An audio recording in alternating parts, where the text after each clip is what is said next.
What I think about it? I didn't really think much of it. I just felt bad for Victor, the way things ended up for him. Because honestly, I wanted to do more for him than what he did. He just wanted to be comfortable. I understand. He's been around sacrifice all his life. He's never had a father figure. He's never had somebody that can really tell him how things are done, but in an aggressive way.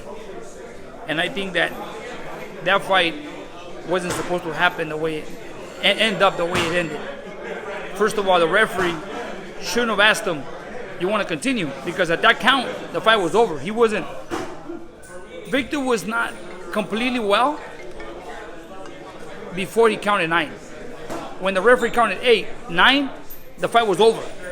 It was right there, 10, you're done. You cannot continue. Don't ask the fighter, can you continue when he's not completely there 100%? That makes it feel like, okay, you don't want to continue. One. Second of all, Victor's never stable. When he walked in the ring, you can see that, yeah, he was winning the fight, but he was moving around trying to box a fighter that is smart, like Andre Berto. Andre Berto is a fighter that if you let him think, he out-think you, and that's what he did. You could tell Andre Berto shifting that shoulder from the first round, trying to land that uppercut. Me, in this case, I've always, honestly, you're the first person I'm going to tell, because you know what, I've had it in mind for a long time. I wanted to be in that corner if he fought Berto again. And I told Victor a long time ago, I hope you fight Berto again, and I guarantee you'll knock him out. And he goes, yeah. And when things came down, I stayed in the shadow, and he went back to Ventura, and look what happened. Honestly, I would have pushed his buttons to knock out Berto. By the third, fourth round, Berto would have been out. All you have to do is do your research. When Robert Guerrero beat him, what did he do? Smother him close distance. When Soto Caraz beat him, what did he do? Smother him close. You cannot give Andre Berto time to think, because he'll beat you.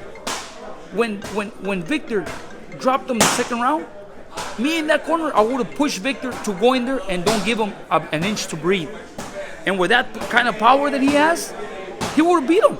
He was hurt. When you have a fighter that is hurt and you drop him, don't give him time to come back to life, because if you do, that's what happens. He'll take you out. And I would have never had Victor box. I would have never had Victor moving back. It was always tighten up your defense and go for it. Put him against the ropes and smother him, get in there, because Victor has power. Victor has so much power. And once he gets in there and starts pressuring Berto, he would have finished him before the third round. How frustrating was that for you to see? It was frustrating for me that I was like, man, watching the fight, and I was like, come on, Victor. And I would hear the commentators like, oh, Victor looks so good. He's moving well. He's winning this. And I'm like, oh, man, even though they were saying he was winning, yeah, he was. But that wasn't the right way to win this fight against this guy, because that punch was coming. I was watching the fight, and I would see Berto just shifting that shoulder, like getting ready to throw it. Berto.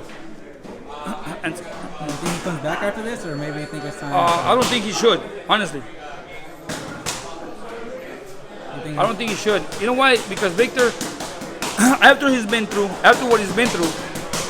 the way people has attacked him, the way he ended up this fight, even a fan threw a box at him. Really disrespectful. That was really disrespectful, I just think that Victor, in order for him to come back again to the level where he was a few years ago, it's gonna be a long climb.